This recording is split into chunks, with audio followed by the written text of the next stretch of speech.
নমস্কার বন্ধুরা, আশা করি আপনারা সবাই ভালো আছেন। দেখুন, এটা হচ্ছে সিমসাং নদী। নদীর ওপার হচ্ছে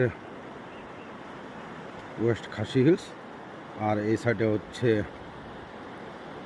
সাউথ গারো হিলস। এই নদীটা বয়ে যাচ্ছে।